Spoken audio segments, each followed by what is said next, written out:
Welcome to another episode of the Daring to Transcend podcast. Today, we are going to dive back into the world of marketing from Minneapolis, Minnesota with Alexia Smith. So stay tuned.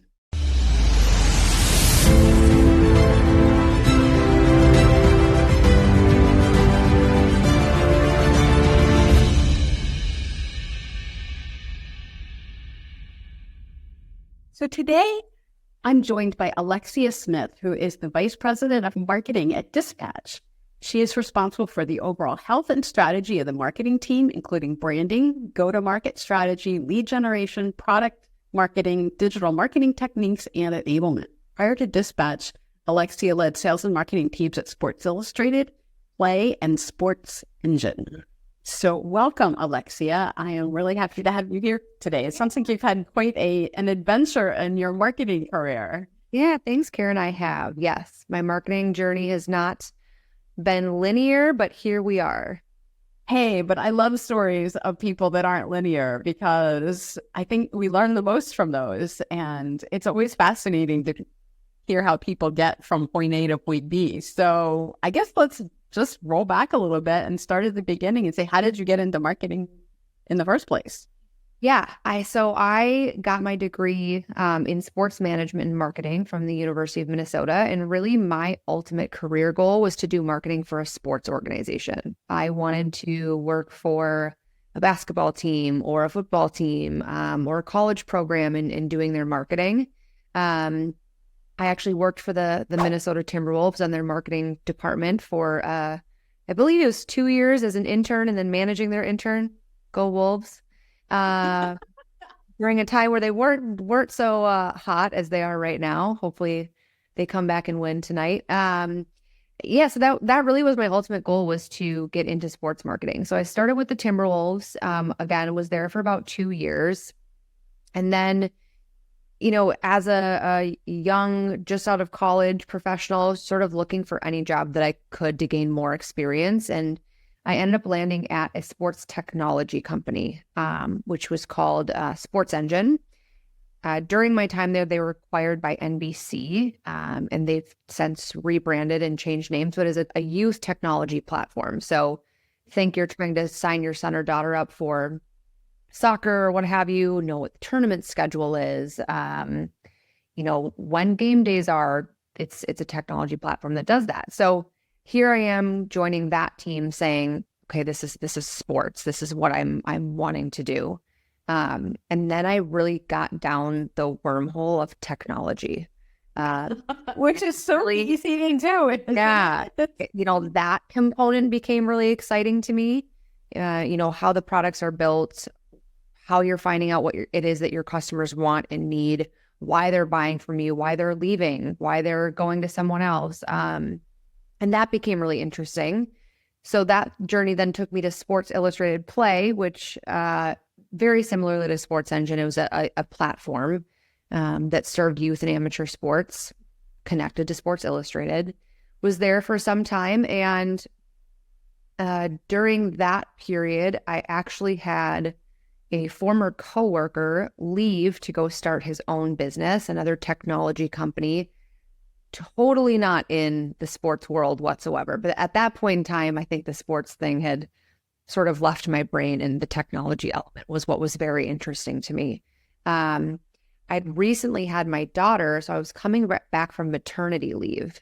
So I initially said, okay, I can come in and maybe help to establish your brand and your marketing presence, all the basics that you do at the beginning of starting a company. What is it that is your mission and your value propositions, and how do you want to represent yourself in the space? So I came in really sort of part-time in that role, and then it just sort of bloomed and evolved and grew and changed. And hey, we should really think about marketing for this. And well, we're a marketplace, so we need to talk about our drivers as well as our customers. And it's just bloomed into now leading a team of marketers, originally in Minneapolis. Now everyone's sort of all over the country as we've changed to being remote first. I've led arms of the sales organization at Dispatch now. I've worked with our CX team. I've worked with our driver supply team. So it's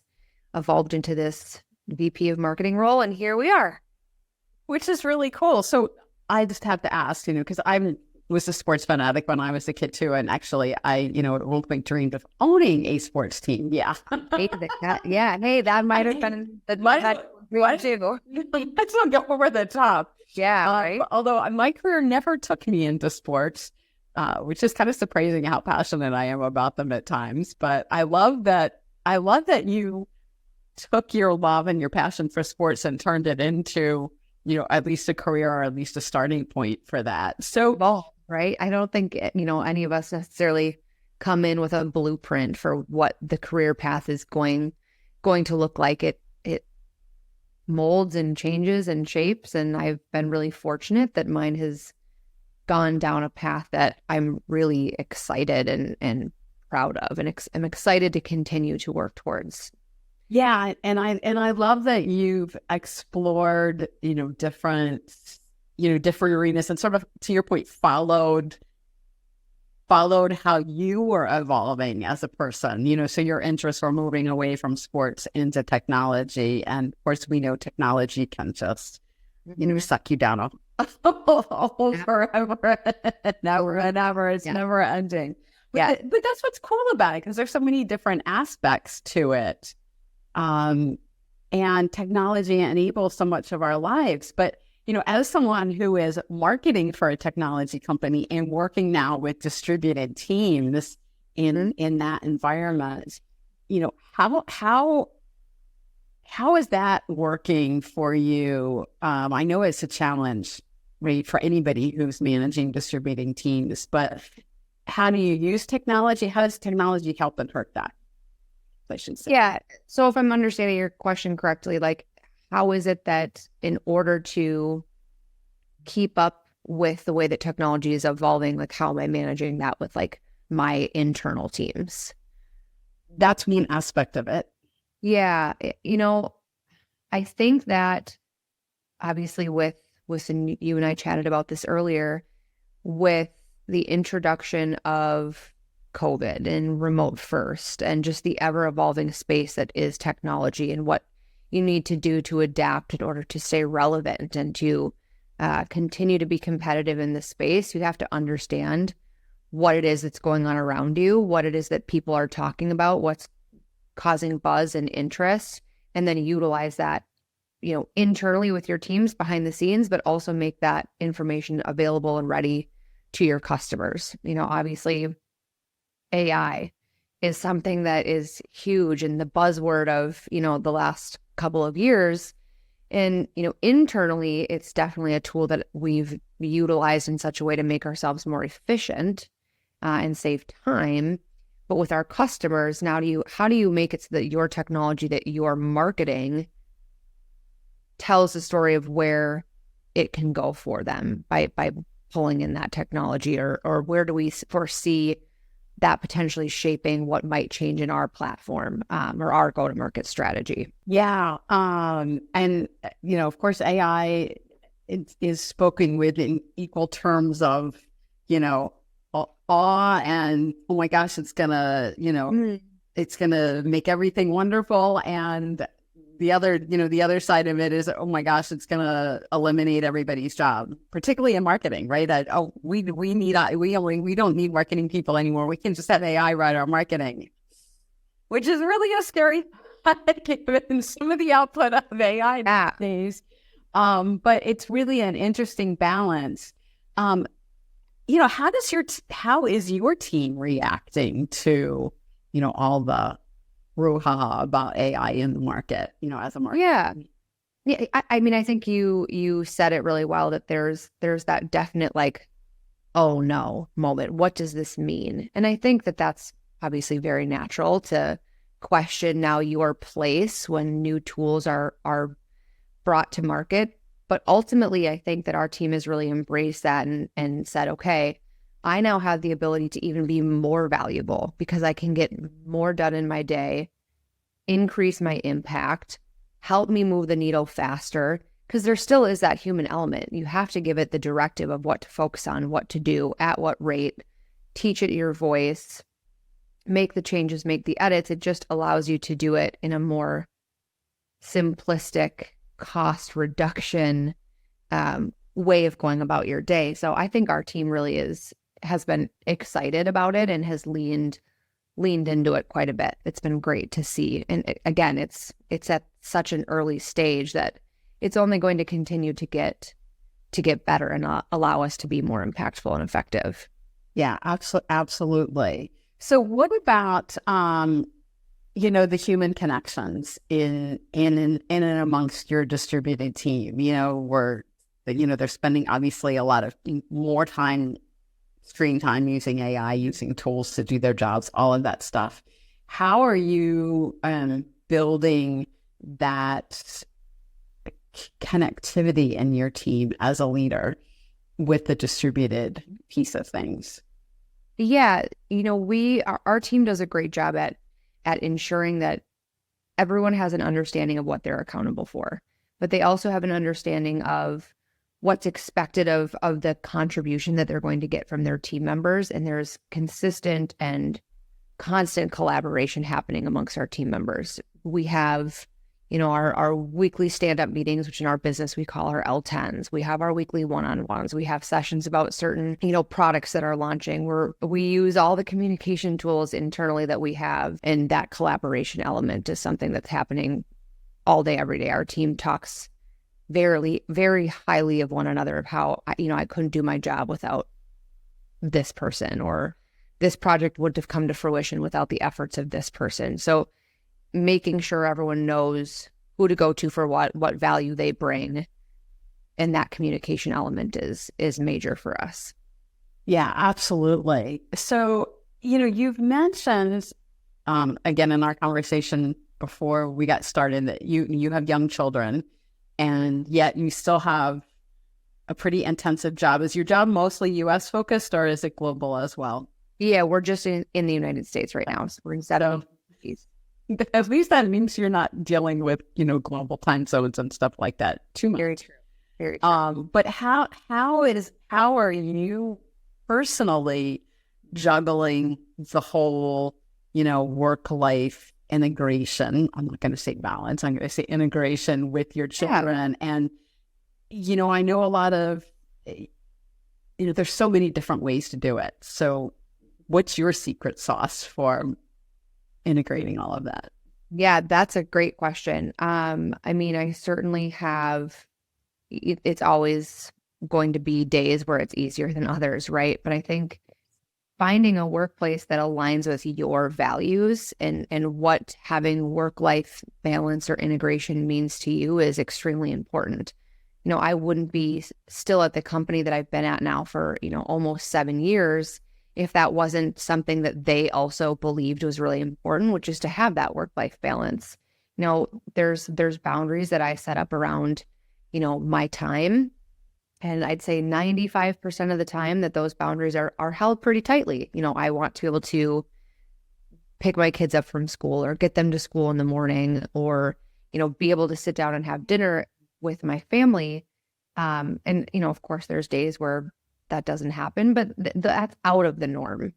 So being somewhere, which is not always the case at all companies, but I made it a priority to myself when working through my growth, is that was something that I was vocal about, with the people that are senior to me, but also with my team. I wanted to represent what it was to my team that I expected from them, which is, hey, if you are able to get your work done, contribute to the business the way you're supposed to, make an impact the way you're supposed to, then live your life on, the timeline that works best for you, as long as you're getting your work done. Yeah, which is awesome. And, it's so important for people to have that freedom. I mean, obviously there's boundaries both ways. There's boundaries for, their personal lives. And then there's boundaries for, obviously you have to be here for meetings and, those kinds of things. And that's, I love that your boundaries are respected, because you talk to a lot of people in different organizations, and that's not always the case. They say, okay, I can set the boundaries, but my boss still calls me at dinner time or still expects me to be in the office. So I love that you've been able to manage that. Right. That has to be the outlier, that can't be the norm. So when it happens, it has to be, hey, I can take this and manage this because it's not all the time. Yeah, absolutely. And of course there are exceptions to it. I mean, there's always, there are true emergencies, but they're not all the time, because then they're not emergencies anymore. So you're in the technology industry, and of course you were in the sports industry too, both of which tend to be a little bit heavily dominated on the male side. So, how are you experiencing that for yourself? And what positives and or negatives are you seeing in that situation? Yeah, I'll start with leaning into, what we just talked about. Was I am very fortunate that I'm at a place where our co-founders are extremely supportive of my work, my effort, my abilities, regardless of my gender. So that's wonderful. Yeah. However, it definitely is still challenging when you have moments where you look around the room and you go, wow, I'm the only woman here. Yeah.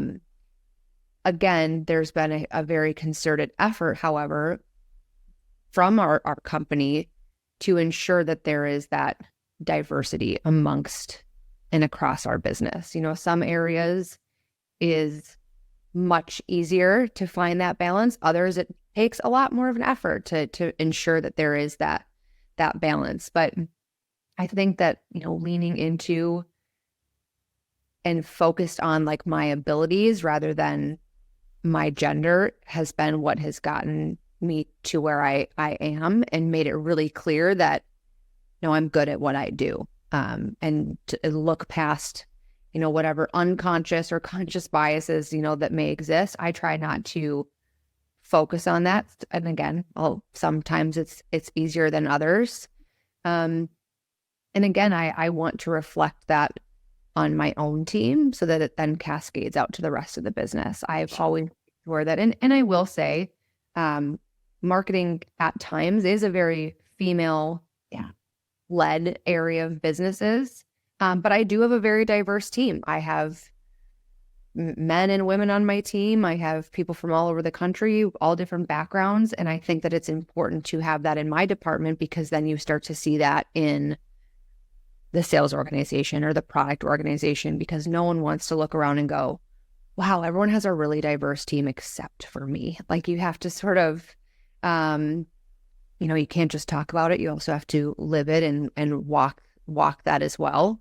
So I want to give all the kudos to my employer, but also that, I've made that a conscious effort for my department as well, which then can be seen in other areas of the business. Yeah. And I love that because, for me, that was always a big part of my management philosophy, so to speak, was, leading by example. And, leading by example, not only for yourself and your team, but, I love that you're setting an example and setting a standard, so to speak, for other areas of the company. And instead of just saying, yes, we need more of this, you're being proactive about it yourself, which is awesome. And I think that's a way to influence as a leader that we don't always talk about. That kind of quiet, just do the right thing, set the right example, show people how it works. You can do that in a way without, jumping up and down and waving your hands and saying, either look at me or saying, hey, we need more diversity. You're just doing it. Yeah. So kudos for you. Well, yes, thank you. And it's show up the way that, you want others to show up as well. And then that tends to be reflected back to you. Yeah. And I think, like I said, that it's a undervalued part of leadership sometimes is just that, how you show up and who you are as a person. And instead of looking at obviously you're very skilled at your job. You're bringing, you're doing the work, you're getting the work done, you're getting the results, but you're also showing up as, who you are and who you're being as a leader is having probably as much, if not more impact than what you're doing. Sure. Yeah. That's a good way of putting it. And, not only do you see that reflected in other departments or other leaders, if they see the way that, your team operates, but then your team members go on to adopt some of those skills and put that into play when they start to manage a team, or when you ask them to start making hires, you start to see that ripple effect. Yeah. Which is such a beautiful way to show your leadership. So I love that. So it sounds like you've done a great job of finding a place that matches your values, that honors your work-life integration goals, that is at least allowing you amongst your team to create the diversity and be the kind of leader that you want to be. So what have you given up along the way, if anything, to get to where you are now? That's a really good question. What have I given up along the way? I think ultimately, like, the first thing that popped into my head is, of course, there are decisions that are made at the top that are not a decision that you necessarily would have made, or that you can sort of see the path that this might lead to. And that you've sort of had to just say your piece, feel that you're being heard. Being heard does not mean that everyone's going to agree with you, and still lean in and execute regardless. And of course, there are things along the way that, you want to look back and go, I told you so. But it has led to, an understanding and a learning all across the board. And that goes both ways. There are things that I'm sure plenty of people on my team could say, yeah, we told you we shouldn't have done that, or that wasn't going to work out the way that we envisioned. But yeah, I think that ultimately I wouldn't say that I've had to give up as many things. As maybe what I'm getting at is I've had to give up some ego, or what it is that I think may be correct, or the correct path to go down, and follow the beat of someone else's drum for different initiatives or budgetary exercises or what have you. And you've sort of had to put away that pride and that ego and lean into, at times, that groupthink and get on board, which can be a lot more challenging at times than I'm sure a lot of people would care to admit. But I've learned that a lot, definitely recently. Put away what I think I know best and lean into someone else's asks, desires, background, what have you. Vision. Yeah. And that's such a great point, because we do that, right? We have to do that as parts of organizations, as parts of teams. We do have to check our ego. We do have to say, okay, even though I don't agree, everybody else is on board this way, so I'm going to get on board, right? And it's not, but there's that. You got to get your team on board. Yeah. Try to tell it that you're on board too. Even if there might be some ego or some alarms going off in the background, going, I'm having to give up this ego or this vision that I had, and go with what someone else might think is best. And sometimes it has been what was best, and I was wrong. And those are sometimes the best learning moments of going, oh, I told myself to just buck up, and I'm glad that I did, because it ended up being, the right move. Yeah. And that's really interesting, because sometimes you realize afterwards that, oh, they saw something that I didn't see, right? Which is, to go back to our, which circles back nicely to our conversation about the diversity, right? Sometimes when people are coming at things from if you get enough diversity, people are coming at things from a different perspective or different point of view. they'll see things in a situation that you won't, or vice versa, right? But that whole idea of checking the ego at the door as a leader is really an interesting one, because it's vital. I mean, it's vital to be part of the team, yet sometimes it's so hard because we're taught to, know what's right and hone our skills and demonstrate our knowledge and all of those things. And then it's like, well, okay, I don't agree with this, but I do have to wholeheartedly get on board and check my ego at the door. Yeah. I think women tend to do that more easily than men. Yeah. I think we're trained to do that. And the question I always asked myself was, because obviously we all have to do that as part of the corporate world, but sometimes I had to ask myself, okay, am I checking my ego at the door, or am I, being too much of a doormat here, right? That's always the balance and my range for that. A great point. And it's, as you started leading into that question, there is that in the back of your head. Am I checking my ego at the door, or am I being compliant and weak? And I think that there's a lot to be said about choosing your battles. Yes. Because there are things that I won't budge on. And then there are others where I can go, again, circling back to that, I'm going to say it so that I feel heard. Doesn't mean you have to agree with me, but I can get on board. I think it's in the book, 5 Dysfunctions of a Team, that one of the biggest things that they talk about, being part of a highly functioning team, is that everyone at least needs the space to feel seen and heard in order for them to get on board. Does not mean that they have to be agreed with, but they have to have the ability to say it in the room, have it be a safe space to say it. I'm going to put this on the table, and then I can walk away from it, but I at least have to be able to put it on the table. Yeah. And then I can say, all right, now that you've heard me, now I can get on board. But yeah, there is definitely that component of, I don't want to be a doormat. So there are times where you have to go back and say, all right, what hill am I willing to die on? And what am I I'm going to say my piece, and then we're going to keep on rolling with the plan.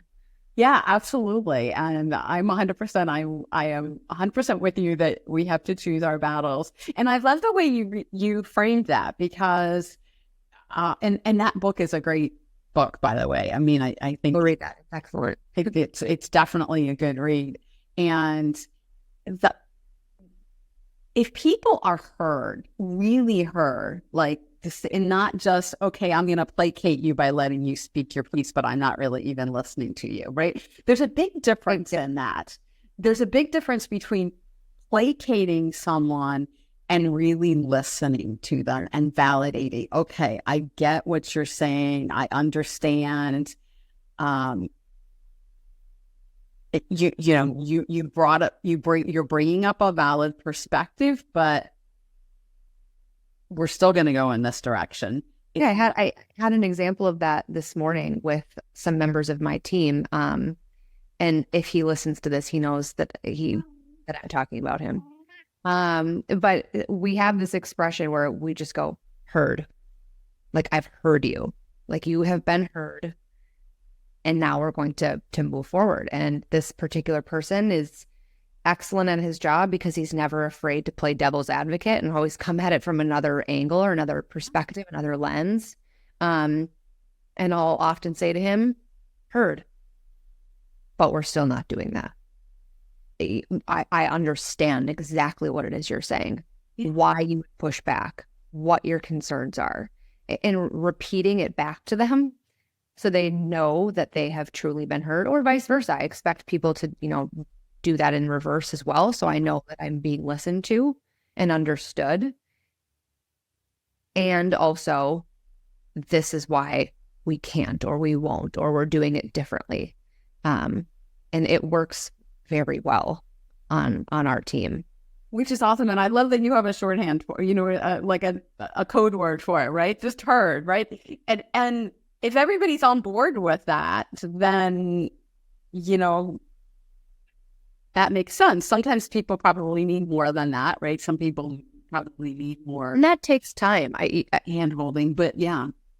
A big piece of that is that becomes a lot easier when you've established trust in both ways. I think I've done a great job with my team that it's a safe space. They trust that they can push back or disagree or ask for it to go differently and know that it's a safe space to do so. It can be a lot more challenging when it doesn't feel like it's a safe space to disagree or challenge or push back. And that's when you start to lack that diverse thinking, when you become part of a team where it looks different to push back, and building that trust, you know, with new employees or new managers or at a new company,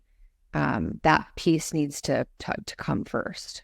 Yeah, and that takes time. I mean, that's not something that's not something that happens overnight in any one of those situations. But I love that it's so embedded in your team that you can actually now just boil it down to one word, to the Q word, and there's enough trust and understanding of the dynamics in the group that's sufficient, probably in most cases. I'm sure there are some that it's not, but in a lot of cases, you know, that's really beautiful. And to your point, I mean, I think, and again, you know, we keep coming back to diversity and this conversation, which is really beautiful, but there's no point in building a diverse team if you don't have that trust and you don't have that ability to bring those diverse perspectives into the work environment and truly hear people, even if you're not going to go the direction that they want to go. Right. Yeah. And it takes time, and there's different ways that you can speed up or slow down that trust building process. Yeah, absolutely. So I am so grateful for you to share all these great stories and experiences, Alexia. I love how you've taken, you know, you started your career in one direction and then brought it back, brought it totally into technology, but yet you've embraced the new challenges and the new industry, and clearly are flourishing in it. So I love that. Thank you so much for sharing. So if people have questions, want to learn more about you, your company, your leadership, how would they get in touch with you? Yes, you can reach me on LinkedIn. It's Alexia Smith. Dispatch It is our company. A nice, friendly blue logo. And our website, dispatchit.com. All my contact information's on there. We also have, PR and media outlets that you can reach out to through our forms on the site. But yeah, LinkedIn would probably be the best way to get in touch with me personally. Awesome. Well, thank you again so much for sharing, Alexia. And, you know, I love sharing women's stories.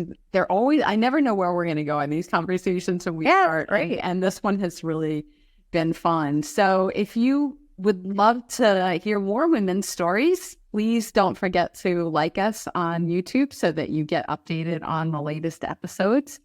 And you can also find me on LinkedIn, Karen Ann Bulluck, or if you want to read my stories and my books, you can find them on Amazon Audible or any of your favorite booksellers. So look forward to seeing you next week on the Dare to Transcend podcast.